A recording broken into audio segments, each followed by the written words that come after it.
Shalom, salam sejahtera untuk kita semua. Perkenalkan, nama saya Marlon Novianto Netpoho. Di sini saya perwakilan dari teman-teman kelompok 2 untuk mempresentasikan hasil makalah kami dengan judul Teori Postmodern mengenai perubahan sosial.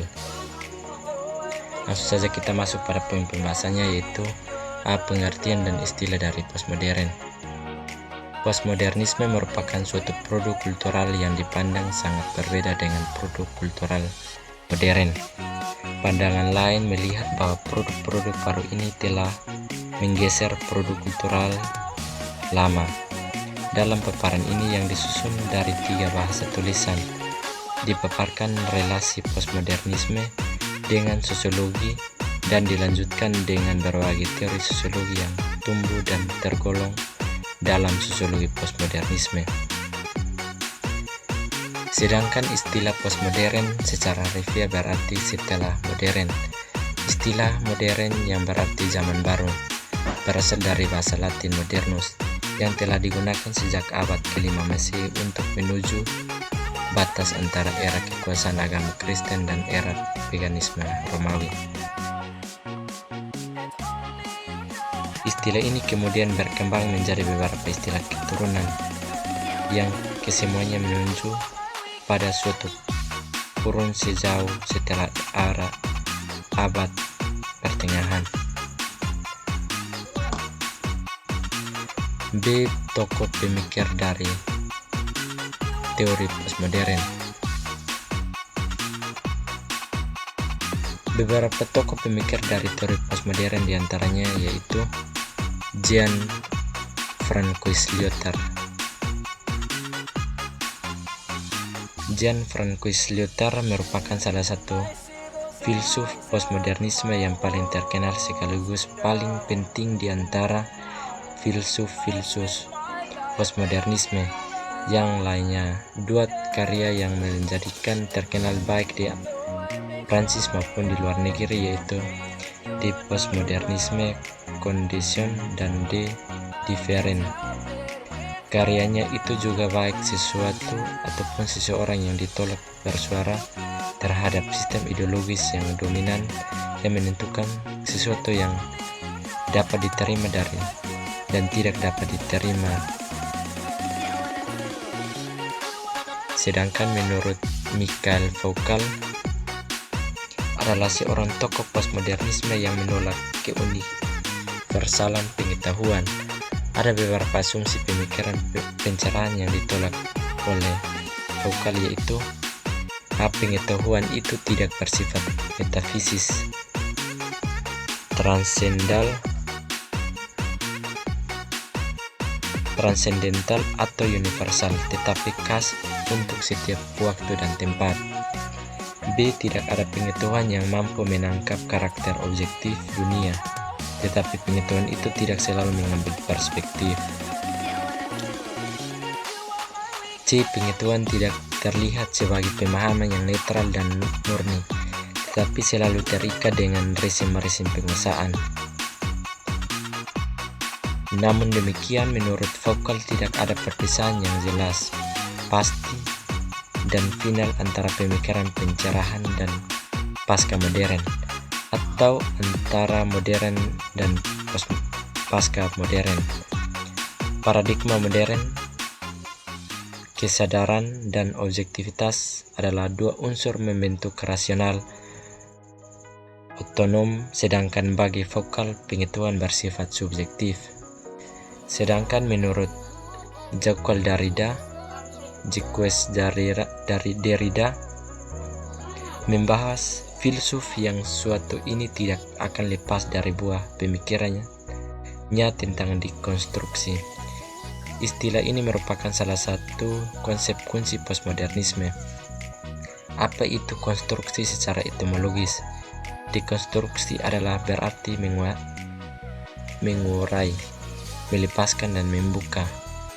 Derrida menciptakan sebuah pemikiran dekonstruksi yang merupakan salah satu kunci pemikiran postmodernisme yang mencoba memberikan sumbangan mengenai teori-teori pengetahuan yang dinilai sangat kaku dan kebenarannya tidak bisa dibantah.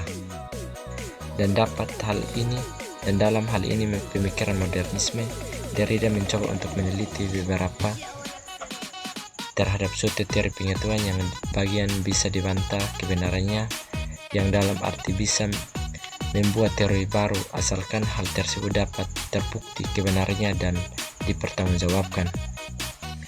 Sedangkan menurut Jean Baudrillard, pemikirannya memusatkan perhatian kepada kultur yang dilihatnya mengenai revolusi besar-besaran dan merupakan bencana besar. Revolusi kultur itu menyebabkan massa menjadi semakin pasif pertimbangan, semakin berontak seperti yang dipikirkan pemikir Marxis. Dengan demikian, massa dilihat sebagai lubang hitam yang menyerap semua makna, informasi, komunikasi, pesan, dan sebagainya menjadi tidak bermakna.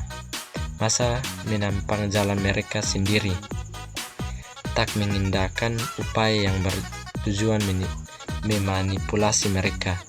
Kekacauan apatif dan kelemahan ini merupakan istilah yang tepat untuk melukiskan kejenuhan massa terhadap tanda media, simulasi, dan hiperrealitas.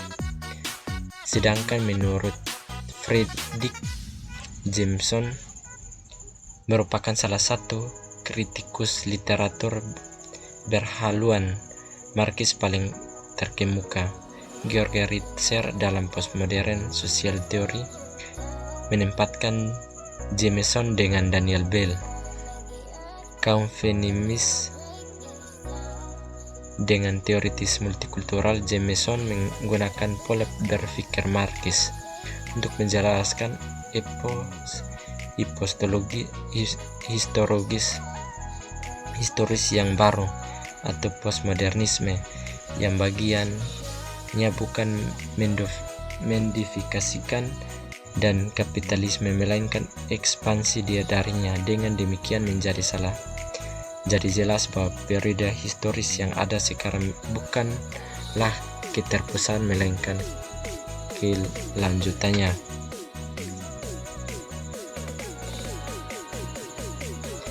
Ciri-ciri pemikiran postmodern. Amin Abdullah dalam bukunya berjudul Falsafat Kalam di Era Postmodernisme menyatakan bahwa ciri-ciri pemikiran postmodernisme adalah dekonstruktif.